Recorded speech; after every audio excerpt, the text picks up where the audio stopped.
Minha querida, muito obrigado por ter aceito o convite. Uma boa palestra. O pessoal que me acompanha nas redes sociais, muita gente já chegou. Curtam bastante. Um bom evento para todos nós. Obrigado, minha amiga. Muito obrigado, William. Vai ser muito bom estar aqui junto com vocês hoje. Desejo um evento maravilhoso para todos e vamos conversar.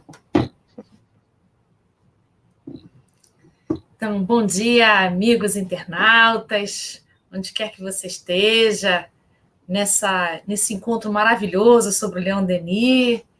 É sempre bom encontrar amigos, né? Eu costumo dizer assim, a gente precisa estar buscando as nossas tribos, né? Para a gente poder sentir um pouco de conforto na alma da gente. Né? Um mundo de provas e expiações é um mundo em que tem bastante desafio. Então, nós precisamos andar de mãos dadas o máximo de tempo possível para a gente poder fazer essa travessia de modo proveitoso, né? Muito bem, hoje é para a gente conversar sobre dor e destino. 2 temas muito caros para a filosofia, muito importantes para a filosofia. E o Leon Denis, que é o nosso grande filósofo, tem uma maneira de trazer isso poeticamente, delicadamente, nos convida de uma maneira muito agradável no livro O Problema do Ser, do Destino e da Dor. Né? Esse livro, para a gente, eu tenho uma impressão que é um livro infinito, né? A gente estuda, meu Deus, e tem sempre uma coisa que eu não falei, tem sempre uma coisa que eu ainda não tinha entendido, né? Então é um livro infinito, e isso é maravilhoso. Então, é dele que eu vou retirar os pontos principais e alguma coisa do livro Pensamento e Vida, e também eu tenho uma questão do Livro dos Espíritos que vai nos nortear aqui numa reflexão.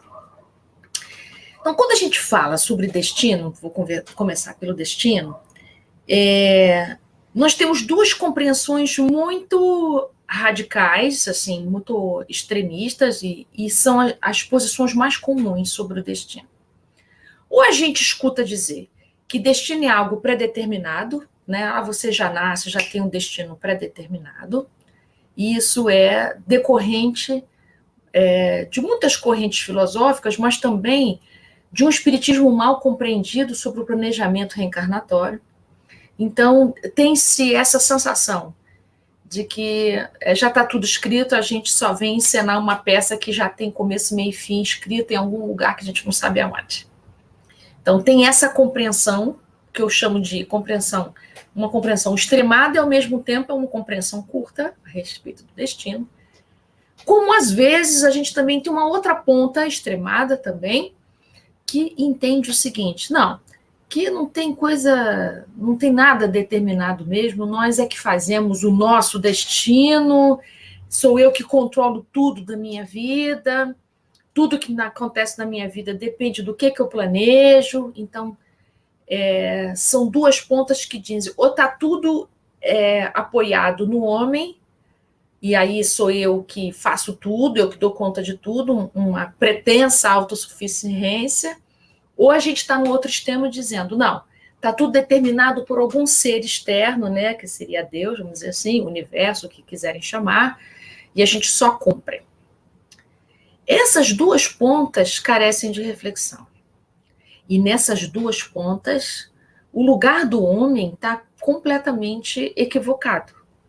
Porque nem nós somos marionetes, né, da espiritualidade maior, ou de Deus, como a gente queira chamar, e nem somos tão poderosos assim a ponto de sermos o centro do universo e sermos nós os únicos potentes e capazes de dirigir tudo que acontece na nossa vida.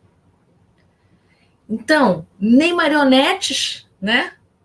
Nem autossuficientes. Sair do antropocentrismo, que é uma luta para a gente, né?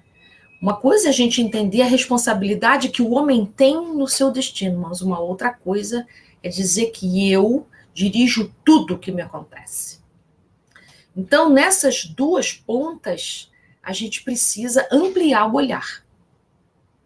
Então, para poder ampliar o olhar, para a gente não escorregar nessas 2 pontas, que essa ideia de que autocentrada, de que eu faço tudo, eu dirijo tudo, eu controlo tudo, essa arrogância de que a gente controla tudo à nossa volta, a gente precisa de muita humildade, sabe? Porque a gente vai para essas pontas, é claro, por muita defesa. Né? Defesa do quê, né? Defesa de ter que dar conta dessa liberdade humana que a gente tem. A liberdade humana é algo que a gente está aprendendo a lidar. E temos muita dificuldade de poder nos apropriar dela de um bom lugar. Nas duas pontas, o nosso lugar diante de Deus, o nosso lugar do universo, está em questão. Não seria algo muito estranho que Deus tivesse criado tudo para que fôssemos apenas marionetes e compor uma cena? Também não seria estranho se não existe Deus, não existe nada, então eu crio tudo, eu faço tudo, eu dou conta de tudo, eu sou o centro do universo e tal, acontecer tantas coisas fora do nosso controle? Então, são defesas da liberdade que a gente está aprendendo a lidar. Então, a gente escorrega para as pontas na dificuldade que a gente tem de sustentar a responsabilidade própria diante da vida, diante de tudo que nos acontece, junto com os outros. Então, para poder clarear isso, eu quero começar já com Leon Denis, no capítulo sobre as vidas sucessivas, as provas históricas que ele vai dar. Então, tem um parágrafo aqui que é bacana demais para a gente começar a nossa reflexão. Então, ele diz assim, estamos pensando aqui no destino, né? Uma lei circular preside a evolução dos seres. Olha, uma lei circular. Então, isso já faz a gente pensar, bom, lei circular, então tem ida e volta. Então, não é algo assim, reto, linear, né? E rege a marcha dos séculos e das humanidades. Cada destino gravita num círculo imenso. Aí, minha cabecinha foi pensando assim no sistema solar, né? Se a gente pensasse um círculo imenso, e cada vida descreve uma órbita. Toda ascensão humana divide-se em ciclos, em espirais, que vão se ampliando de modo a tomar um sentido cada vez mais universal. Então, vamos pensar, a nossa vida, a gente vai construindo a nossa vida junto com os outros, né? A nossa biografia ela é escrita com muitas mãos. A gente descreve uma órbita. E essa órbita participa, compõe, estrutura um grande círculo universal. E aí, completando isso, olha que incrível, na questão 1009, que são vários espíritos aqui que estão conversando, né? Kardec colocou aqui várias mensagens nessa questão 1009, quando ele pergunta sobre as penas eternas, né? Então, na mensagem de Paulo de Tarso, ele começa: gravitar para a unidade divina, eis o fim da humanidade. E para atingi-la é preciso amor, justiça e conhecimento, que ele chama aqui de ciência, né? É conhecimento. Então, olha isso, gravitar para a unidade divina. Então, vamos dizer assim, nós temos um destino macro, vamos dizer, que é gravitar para a unidade divina. Ou seja, estamos todos nos dirigindo para próximo, né, da perfeição divina. Então, estamos todos nessa direção. Como é o caminho dessa direção? Aí é o que Leon Denis está dizendo. Vamos escrevendo órbitas. E essa vida, que ele está dizendo aqui, cada vida a gente escreve uma órbita, ela se dá em espiral. Significa, se a gente pensar uma encarnação numa espiral, que os nossos assuntos reencarnatórios, os nossos gêneros de prova, eles se repetem. Só que cada vez que se repete, a gente está num lugar diferente, um pouquinho acima. Porque como estamos submetidos à lei do progresso, a tendência é evolutiva. Então, a ideia não é repetir pelo repetir. Então, aquele assunto volta na sua vida, mas a intenção é que cada vez que você lida de novo com aquele assunto, você já está um pouquinho diferente. E como ele diz que são em ciclos, isso é muito bonito. Nós podemos pensar em ciclo corpóreo e ciclo espiritual, no sentido de encarnado e desencarnado. Podemos pensar em ciclos de desenvolvimento humano, né, que os antroposóficos estudam os ciclos de 7 em 7 anos, para falar do desenvolvimento, do amadurecimento psicológico e espiritual da gente, né? Podemos falar em ciclos reencarnatórios, nós podemos pensar em ciclos de muitas maneiras. Mas é bonito a gente entender assim, olha só, não é desorganizado, não. São ciclos de amadurecimento e eles vão acontecendo em espiral porque o processo é evolutivo. Se fosse somente circular, a gente volta para o mesmo ponto. É espiral porque tem que ser, é progredido. Então, às vezes a gente fica assim, não é possível, eu estou passando por isso aqui de novo. Sim, é de novo, mas não é outra vez. É de novo porque você está sendo convidado a fazer um movimento diferente desta vez. É de novo porque você conhece essa questão. Mas não é outra vez no sentido de repetido ipsilíteres. Retorna para que você, um pouquinho mais amadurecido, lide com aquilo. E por que eu estou aqui confiando nessa ideia do pouquinho amadurecido? Por quê? Eu estou entendendo, quero também compartilhar com vocês esse meu entendimento, que é assim, a gente quando passa pela experiência, mas se o nosso coração está aberto quando a gente passa por aquela experiência, a gente é transformado por ela. Claro, aí vocês vão me dizer assim, pô, então tem situações que a gente passa por elas e não amadurece? Tem. Aquelas que você passa com guarda-chuva, capa de chuva, não se permite ser molhado pela chuva.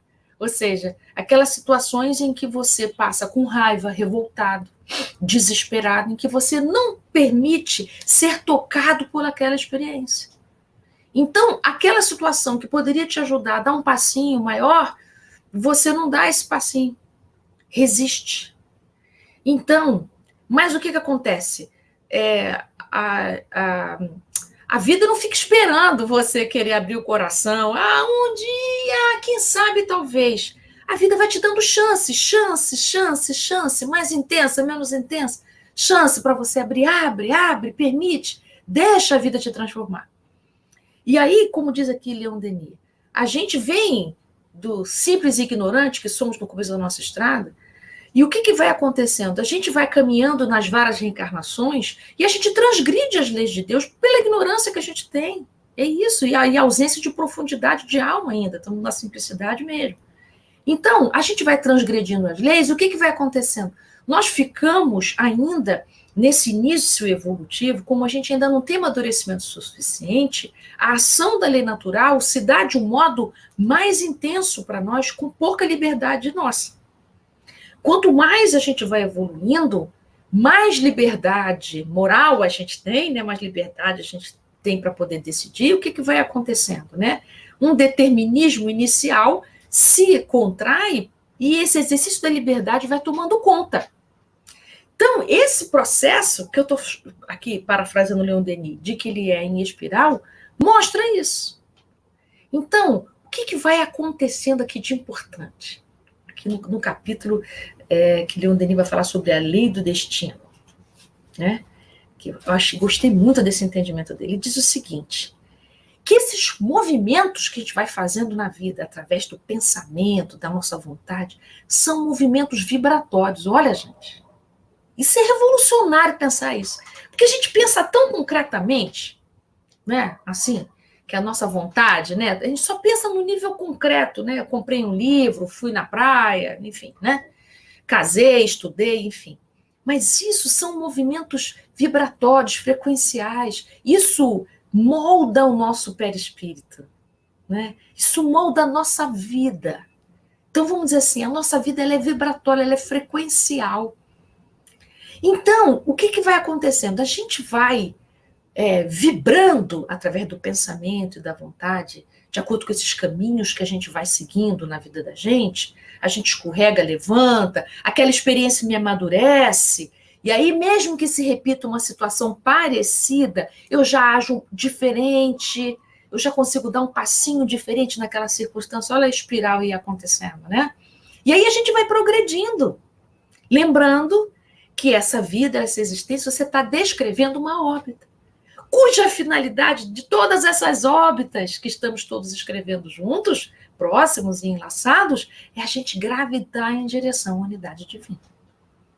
Então, olha que bonito que ele vai dizer, ele vai dar aqui a sequência, ele vai dizer o seguinte: então nós somos um centro irradiador dessas frequências, como se fôssemos um foco.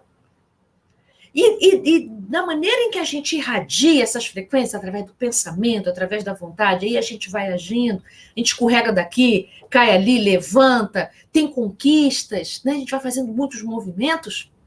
O que ele vai dizendo? Ele vai dizendo aqui que o que vai acontecendo é uma repetição. E aí a gente vai repetindo. Se você repete o que é positivo, ótimo, beleza. Essa progressão, então, vai se dar de uma maneira melhor ainda e mais rápida ainda, ótimo para você. E se é vibracional, gente, entra em ressonância com todo mundo. Então, nós vamos criando um campo vibratório na nossa vida. Por isso que Emmanuel, na introdução do livro Pensamento e Vida, o meu livro é de capa velhinha, esse aqui. Na introdução, olha aqui que Leon Denis vai dizer, Emmanuel vai dizer aqui, bem bonito. Nosso pensamento cria a vida que procuramos, através do reflexo de nós mesmos, até que um dia nos identifiquemos, no curso dos milênios, com a sabedoria infinita. Ou seja, a gente está se dirigindo para gravitar, né, na unidade divina, um dia. Então, nós estamos nessa grande jornada. E como é que se dá essa grande jornada? Percebendo ou não percebendo, acreditando nisso ou não, não importa, mas nós somos um foco vibracional. E essa energia que a gente emite e que a gente compartilha com os outros, a gente troca, então a gente respira o clima energético que a gente gera, como a gente também respira o clima dos outros, né? Uma constante troca. A gente atrai tudo aquilo que entra em ressonância com esse clima que você está gerando. Então, a gente, pela repetição, olha só que bonito, os nossos atos e pensamentos traduzem-se em movimentos vibratórios e seu foco de emissão, pela repetição frequente dos seus atos e pensamentos, se transforma no seu poderoso gerador do bem e do mal. Então, a gente não tem do que reclamar, gente. Se está acontecendo muitas dificuldades na sua vida, você está enredado, emaranhado, você precisa melhorar a frequência vibratória desse teu foco que é você. Dessa vibração contínua que você está emitindo. Então não dá para a gente ficar vitimado. Já passou essa época da vitimação. Eu sei que tem tantas palestras sobre a criança interior, né? Fala aqui desses nossos débitos emocionais que a gente tem, mas olha só, está na hora da gente poder cuidar desses nossos déficits emocionais para a gente melhorar esse nosso fluxo. Estou perguntando aqui qual é o livro do Leon Denis, o problema do ser, do destino e da dor. Tá? Eu estou no capítulo A Lei dos Destinos. Então, o que a gente precisa fazer por nós? A gente pode acelerar o nosso progresso, sim. Mas mesmo o curso normal do nosso progresso já é um enorme desafio para a gente. Então, o que a gente precisa trabalhar intensamente? Entendendo que a gente está moldando o nosso destino, somos nós que estamos criando a vida que a gente tem, o que a gente precisa fazer? Né? Leon Denis sugere higiene mental. Ele diz assim como se faz higiene dos hábitos, higiene do corpo, é preciso higiene mental. Então, a higiene mental no sentido de poder melhorar esse foco vibracional que somos nós. Né? Então, nós temos que cuidar desse foco vibracional. Então, para cuidar desse foco vibracional, eu não posso deixar de mencionar que a gente precisa cuidar do nosso coração, cuidar da nossa alma.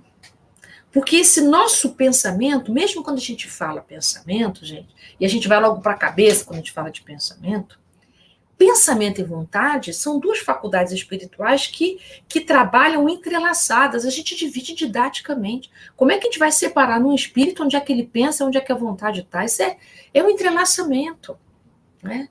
Estão sempre trabalhando juntos, articulados, né? A vontade, vamos dizer assim, didaticamente, é a nossa parte da alma que é inquieta, ela está sempre projetando, sempre se dirigindo ao futuro e que nos incita a andar para frente, nos liga ao sentido da existência, mas ela precisa se articular com o pensamento de uma maneira tão intrínseca assim, porque precisamos de estratégias de movimento, né?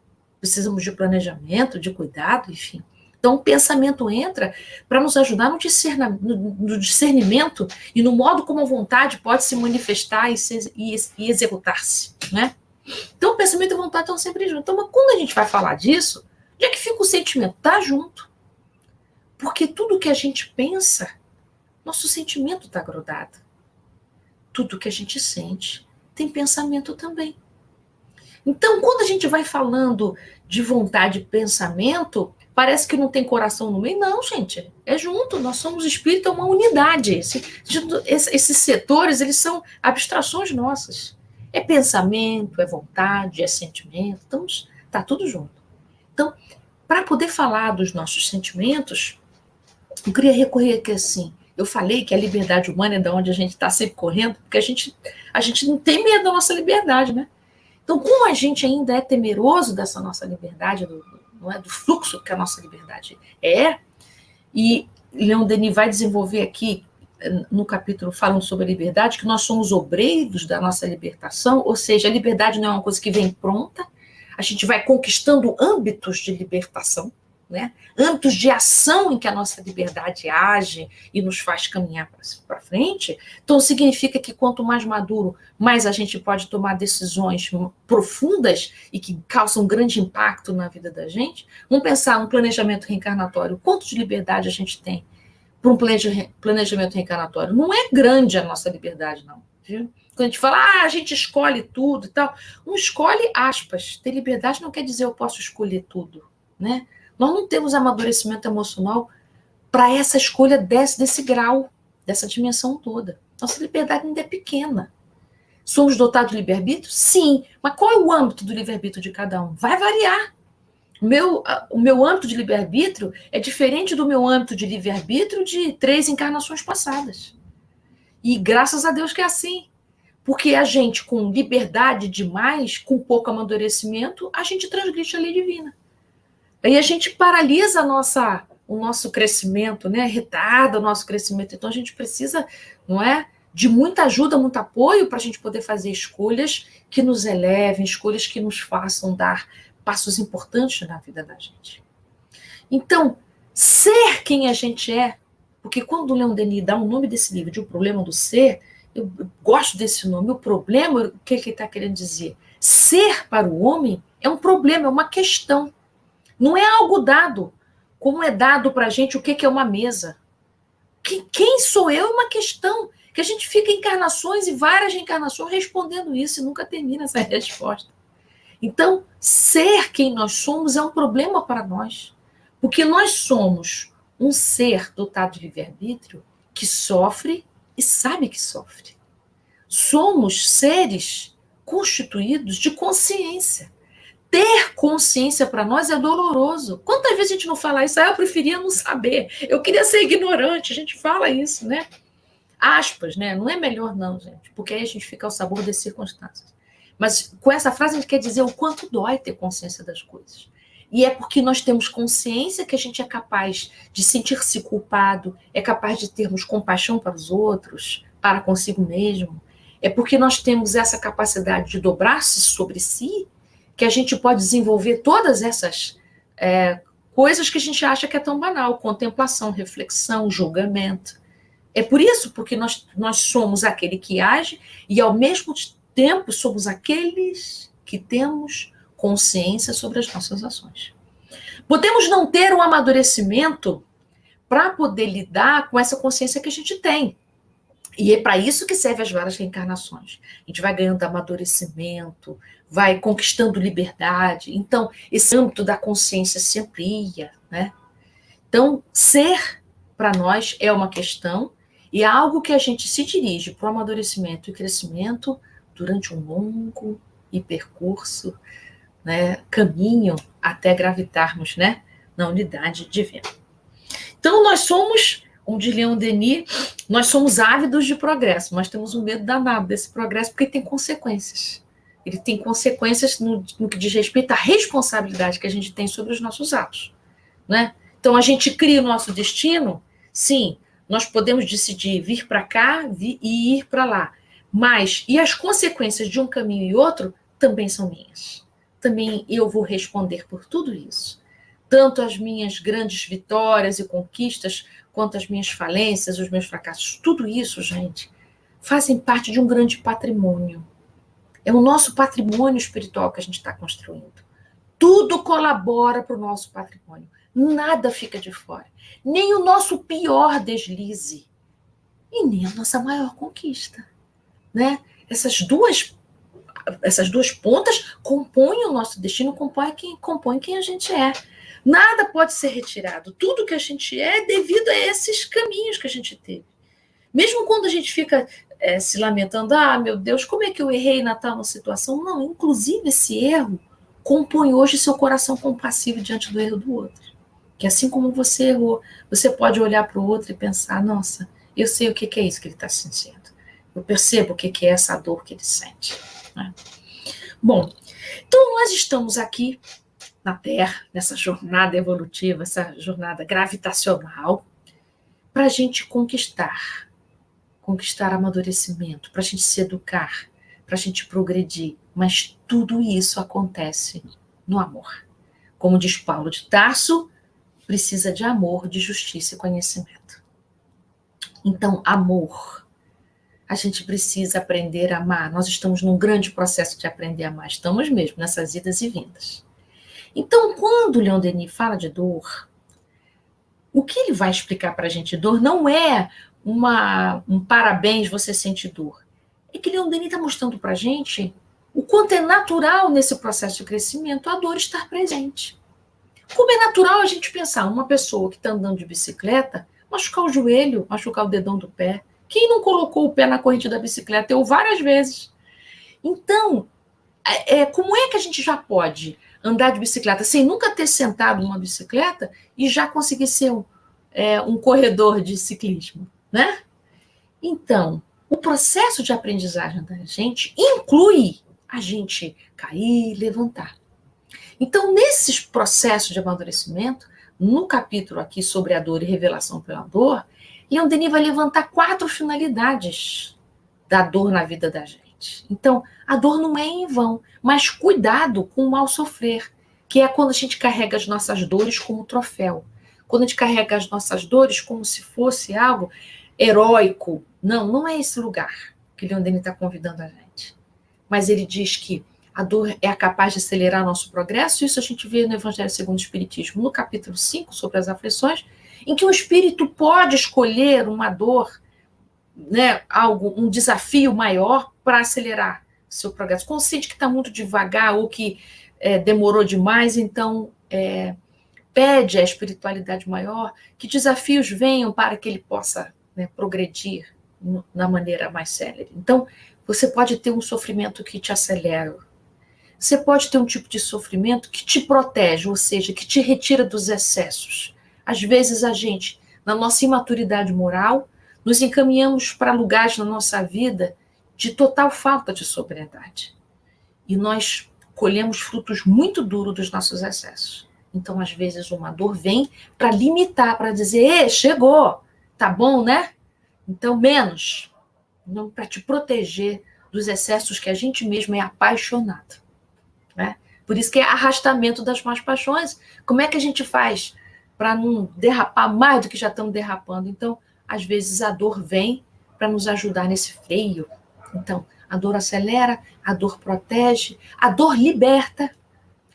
É quando a gente está numa reencarnação resgatando algumas feridas do passado. Né? Eu gosto muito de estudar sobre isso, porque as feridas do passado podem estar no passado aqui mesmo, não precisa ser nem da outra vida, pode ser nessa vida mesmo. E por último, temos a dor que amadurece. São as dores provenientes das perdas profundas, né? Perdas de ente querido, perdas de identidade, né? Perda de capacidades, né?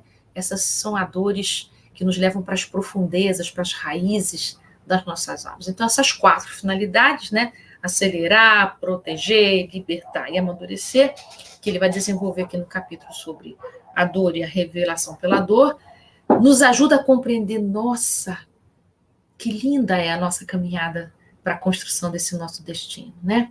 Então, já me encaminhando aqui na metade da nossa conversa, então, para a doutrina espírita, o destino não é nem isso que está escrito e a gente só, já está prescrito e a gente só segue, como se fosse uma peça de teatro que a gente é marionete, né? Que a gente vai lá e cumpre tudo que está escrito. E nem estamos na outra ponta, não tem nada escrito, não tem ninguém por mim, sou eu que faço tudo, antropocentricamente eu estou no centro do universo. E Deus tem que me servir se é que eu acredito em Deus, né? E fico zangado toda vez que Deus não cumpre o que eu planejei. Então, a doutrina espírita se afasta desses 2 extremos, nos levando para um lugar muito adulto de compreensão, que o destino é algo que a gente constrói todo dia. Então, Emmanuel vai dizer, numa página falando sobre o destino, gostei dessa frase dele, deixa eu ler aqui para vocês que eu anotei. Cada hora na vida é um recurso potencial para a criação de novos destinos. Olha, essa frase está dizendo para a gente, olha, se a cada hora a gente pode dar uma guinada na nossa vida, então não está prescrito em lugar nenhum. Mas então, vocês vão me perguntar assim, bom, se não está escrito em lugar nenhum o nosso destino e tal, nós não somos marionetes e tal, então como é que é isso sem planejamento reencarnatório? Então, tem, não tem, como é? Sim, os espíritos nos esclarecem que o planejamento reencarnatório ele trabalha com as linhas mestras, aqueles pontos cruciais que determinam e impactam a sua caminhada, né? Então, você tem um planejamento, não quer dizer que é prescritivo, ou seja, que você vai cumprir ipsiliteris tudo que está ali. Você pode até melhorar aquele planejamento, ou você pode até piorar aquele planejamento, ou não fazer nada desse planejamento, né? No livro Os Mensageiros, em que André Luiz conversa e conhece as histórias dos médiuns que faliram nos seus projetos mediúnicos, olha isso, né? Então, eles fizeram um planejamento de trabalharem como médiuns aqui na Terra e retornam para o plano espiritual com muitos deslizes. Então, tem planejamento? Tem, mas nada garante que você vai cumprir. Por quê? Porque nós estamos no aprendizado do exercício da liberdade.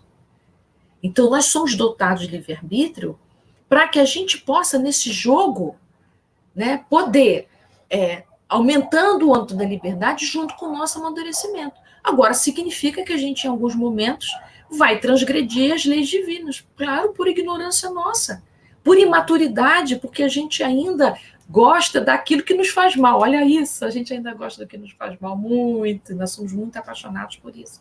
Então, a gente vai, muitas vezes, colher frutos amargos dos nossos passos. Por isso que eu disse que não dá para a gente acusar ninguém.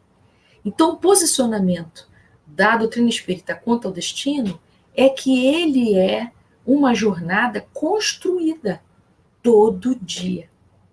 Já que somos esse foco vibracional, né? Que o nosso pensamento, a vontade, as nossas ações estão forjando a cada segundo. Imagina, todo dia que você acorda, você está construindo a sua vida. Não é um script que você vai cumprir. Bom, então quem eu vou ser hoje? Não, quem eu vou ser hoje está aberto para mim. Impossibilidades, né? Então, quais as que eu vou colocar em ação? Quais é que eu vou reforçar? Quais é que eu vou educar? Quais é que eu vou segurar? Quais é que eu vou me dedicar a melhorar, a amplificar, a reduzir? É isso o seu exercício. Então, precisa de um contato, de auto-observação o tempo todo. Bom, junte-se a isso, não é só você que está progredindo. Nós estamos progredindo em humanidade também. Então, nós estamos participando do progresso do vizinho. Nós estamos participando do progresso de todas as pessoas da nossa cidade, do nosso país, do nosso mundo de provas e expiações. Então, eu posso atrapalhar o progresso do outro? Posso. Ele não fala aqui da repetição? Então, eu posso estar repetindo no mal. E estar forjando para mim, criando para mim, uma vida muito densa, pesada, em que eu transtorno a vida das pessoas do meu entorno. né? Então, eu posso me dedicar a melhorar esse meu clima vibracional e poder oferecer vidas melhores para as pessoas que eu amo, que estão no meu entorno. Mas eu estava falando de planejamento reencarnatório. Nesse planejamento reencarnatório, gente, cada um de nós, através do gênero de provas, tem algo para cumprir aqui. Ou seja, um projeto. Sabe quando a gente tem projeto de final de ano, que a gente pensa, não, esse ano eu vou, sei lá, escrever um livro, esse ano eu vou melhorar a minha saúde? Pois é, reencarnatoriamente a gente também tem planejamento assim, projetos. Projeto, não é determinação. Então, destino para a doutrina espírita não é determinação, mas o grau de liberdade depende do grau de amadurecimento de cada um de nós. Então, vamos pensar, qual é o projeto reencarnatório que você tinha feito antes de reencarnar? A gente lembra dele, talvez não de uma maneira tão aberta assim como a gente gostaria, mas a gente lembra dele em forma de sensação, de paz, né? Não é de calma, é de paz, no sentido de sensação de missão cumprida. Ou seja, eu estou no lugar certo, fazendo a coisa certa com as pessoas certas. Esse é o meu lugar. Esse é o lugar em que eu me sinto melhor, em que eu me sinto confortável dentro de mim. Então, isso eu chamo assim de conquista da segurança, né? Porque nós vivemos num mundo numa insegurança muito grande. Então, para que a gente possa construir essa nossa segurança, para a gente poder dar conta da nossa vida, da nossa experiência aqui na Terra, a gente precisa de duas coisas: um grau de previsibilidade e um grau de familiaridade. Previsibilidade no sentido de que você precisa ter alguns passos um pouco à frente, assim, planejados, assim, do que você precisa fazer. E que isso seja de uma maneira familiar, ou seja, que você esteja acompanhado, que você esteja numa convivência saudável, que tenha amor presente, para você aguentar as adversidades que virão. Ninguém se move de um lugar para outro do mesmo jeito. Quando a gente se move de um lugar para outro, desconfortos virão. Não tem como você resolver um problema da sua vida que você está cansado de estar nele, sem você se desconfortar. Então, a gente precisa de alguma previsibilidade, ou seja, algumas estratégias de cuidado consigo mesmo, acompanhado de familiaridade. Ou seja, você vai se acompanhando de afetos, de espaços de cuidado, né? Para você não passar sede e fome no deserto que você vai atravessar, porque é um deserto mesmo.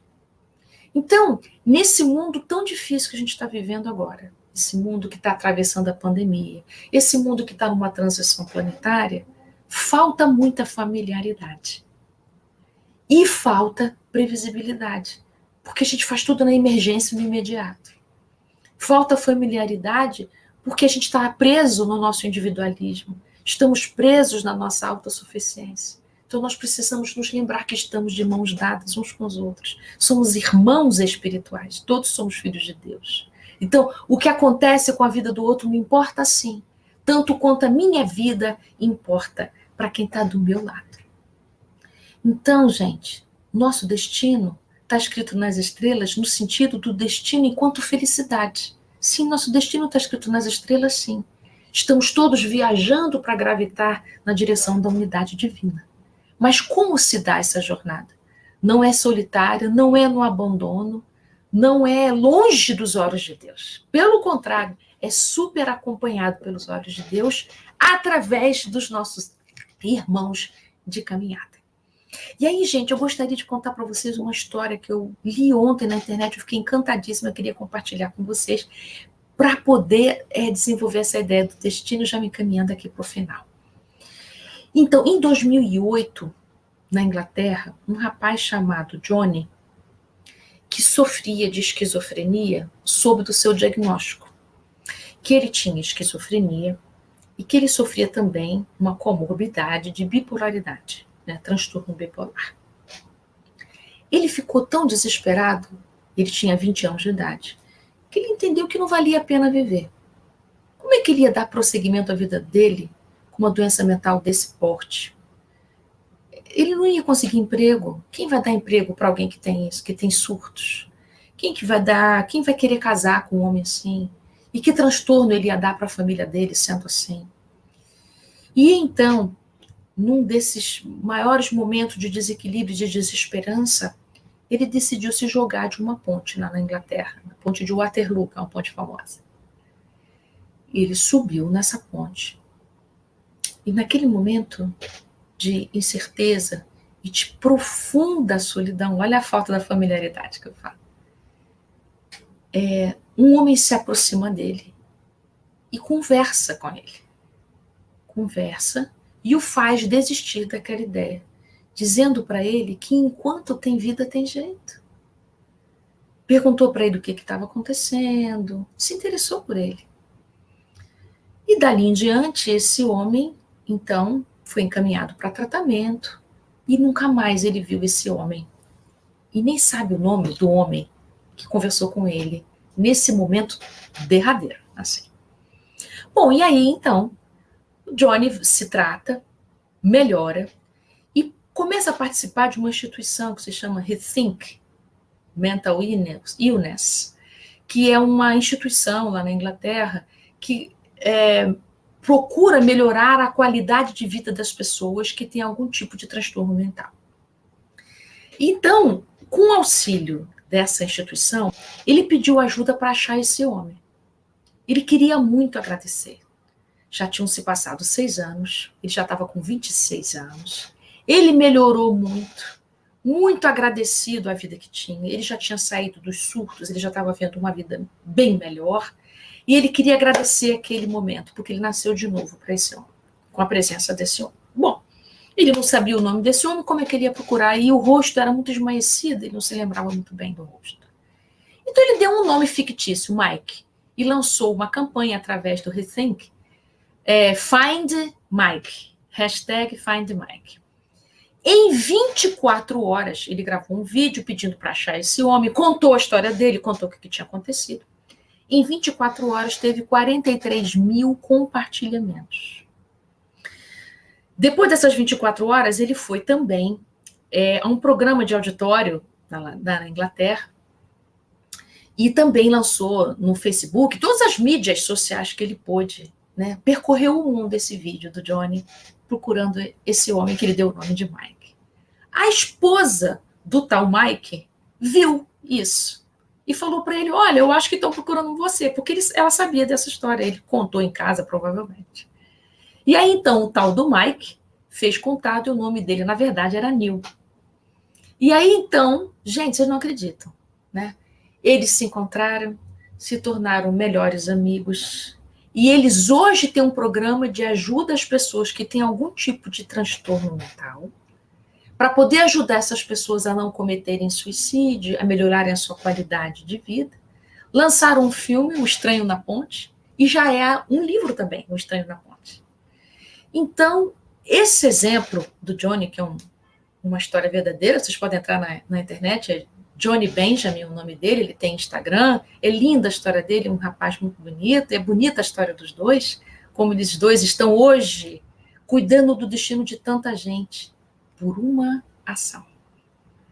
E o Neil conta numa entrevista, vocês podem ver os vídeos, em que ele ficou hesitando se ele deveria ou não. Ele viu muita gente passar perto do Johnny na ponte e ele ficou hesitando se ele deveria ir ou não. Vamos pensar na questão do destino? Estava escrito no destino que o Johnny iria se jogar da ponte? Não. Estava escrito no destino, como destino, de que o Neil iria salvar o Johnny? Não. Mas ambos fizeram da oportunidade o seu destino. Então, cada um de nós tem milhões de oportunidades diárias. O que? Ou seja, que destino a gente cria a partir destas oportunidades? E aí, vou terminar com uma frase do Emmanuel no livro Entre Irmãos de Outras Terras, que é do irmão X, mas ele diz assim, que tá certo que a gente não vai transformar imediatamente em sol todas as trevas do mundo, né? Mas nós podemos trazer o nosso raio de luz. E é isso, amigos. Espero que tenha sido útil para vocês. E estou aberta aí para alguma pergunta, se houver tempo. Que maravilha, minha amiga. Eu só tenho a agradecer a você. Tá me ouvindo bem aí, né? Muito bem. Tá. A todos aqueles que estão acompanhando. Olha, nós estamos aqui agora com mais de 600 pessoas ao vivo. Somando aqui, o Zé Aparecido acabou de me mandar que tem uma galera no Instagram da Rede Amiga Espírita também. Então, quem às vezes preferir o Instagram, ele abriu essa possibilidade lá, porque aqui nós estamos divulgando YouTube e Facebook. Então, é mais uma chance de divulgar o Espiritismo.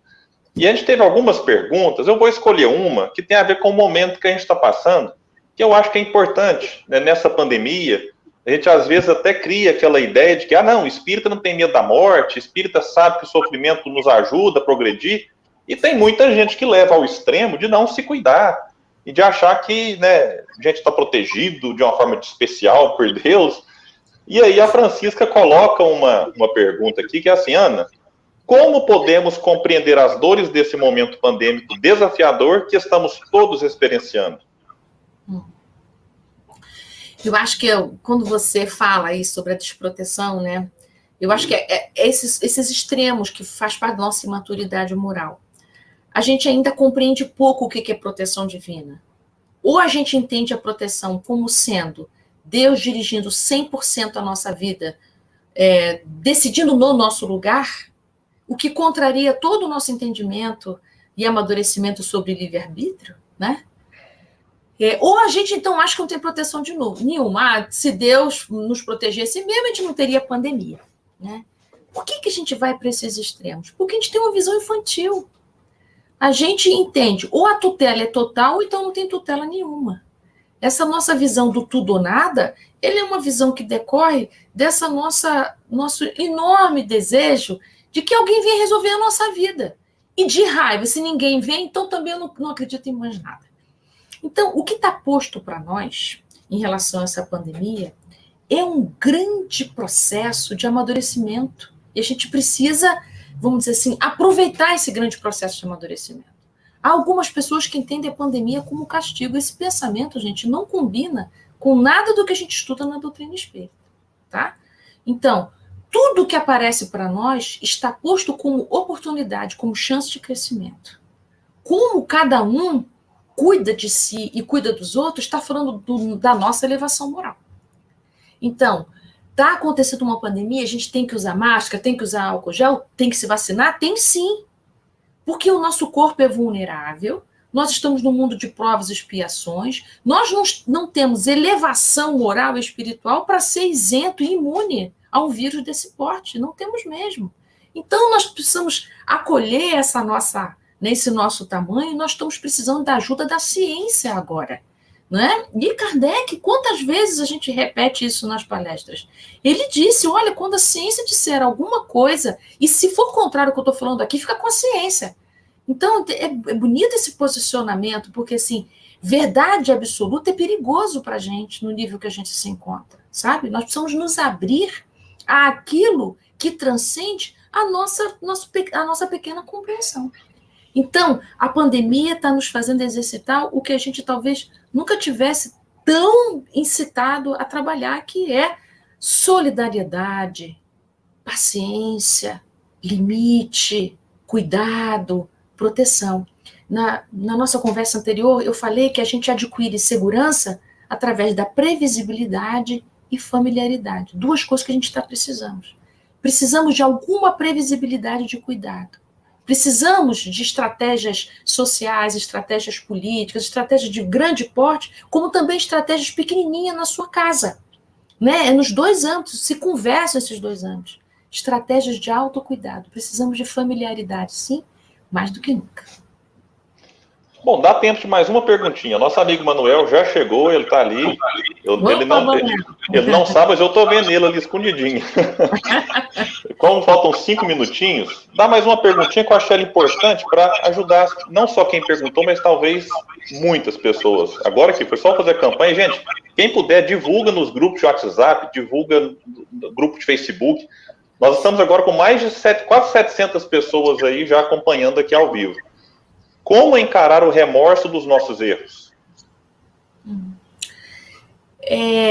Se a gente sente remorso, isso é sinal de que a gente tem alguma consciência de si. Isso, em algum sentido, é bom. Né? Não ter remorso nenhum, ou seja, não sentir nada acerca das nossas ações, estamos mais doentes do que podemos imaginar. Agir, pronto, não estou nem aí, né? Isso decorre de um processo perigoso, que às vezes a gente pode mesmo cair. Então, se você sente remorso, tem esse ponto que é importante ressaltar, significa que alguma consequência, alguma consciência de si você tem. No entanto, ficar aí no remorso não nos ajuda. Sabe por quê? Porque o remorso, ele decorre de um julgamento que a gente está fazendo, de uma idealização que eu fiz de mim, de como eu queria ter agido e eu não agi. Então, o remorso, ele ocupa essa distância entre o que efetivamente eu fiz e como eu gostaria de ter feito, como eu gostaria de ter sido. Então, no remorso, na culpa, nós não estamos olhando para as nossas ações. O nosso olhar está onde? Naquilo que eu gostaria de ter sido. Ok, que bom que você imagina que eu também quero ser uma pessoa melhor do que eu sou.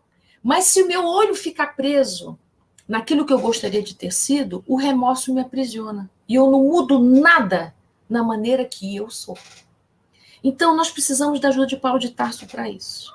Ele diz assim, pela graça de Deus, eu sou o que eu sou.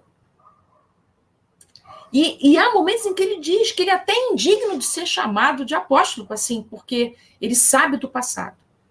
Mas o Paulo de Tarso só pode ser Paulo porque ele foi Saulo.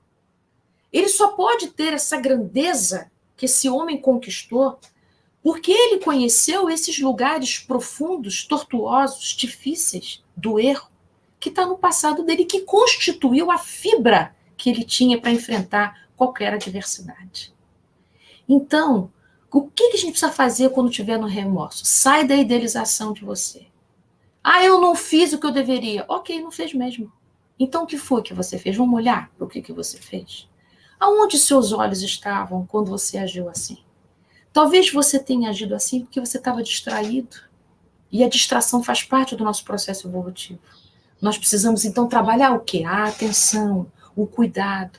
Se você olhar para onde você caminhou, você vai dizer, não deu certo, mas eu fiz o melhor que deu. Eu fiz o melhor que eu pude. Agora que eu já estou um passinho à frente, eu posso olhar, não era bem isso. Pois é, então, como pode ser daqui para frente? Então, Deus acolhe todos os pecadores. Os pecados passam. O que fica somos nós. É isso. Bom, que maravilha, minha amiga. Obrigado mais uma vez. Você mostrou o seu livro aí, eu vou tentar aqui agora, viu? Opa! Eu tenho os dois. Ah, que bonito! Eu tenho cadê aqui? Eu tenho o mais novo, né? Que foi lançado recentemente com uma nova capa, e tenho o primeiro, que eu comprei lá no Congresso de Goiás. Nossa! Isso é uma relíquia que não existe mais. Eu tenho muitos amigos de Goiás aqui acompanhando, a Sandra Orbilon, lá de Pameri, o pessoal está aqui de Catalão também, tem muitos amigos lá. E esse aqui tem dedicatória, mas outra ostentação é meu, ninguém pega, viu? Ô, meu querido, muito obrigado. Olha, muito obrigado. E quem quiser o livro, vou repetir aqui, nós estamos com uma parceria, então, livraria.geld.org.br. Você comprando por esse link, você está ajudando o Geld, porque parte das vendas deste link é direcionada, então, para a nossa Casa Espírita aqui na cidade de Uberlândia, que está tentando construir a sua sede. Nós paramos a obra nessa pandemia, porque não estamos fazendo nenhum tipo de evento para arrecadar recursos, e essas rendas extras que aparecem aí são extremamente importantes para todos nós. E, minha amiga, muito obrigado mais uma vez, gratidão imensa.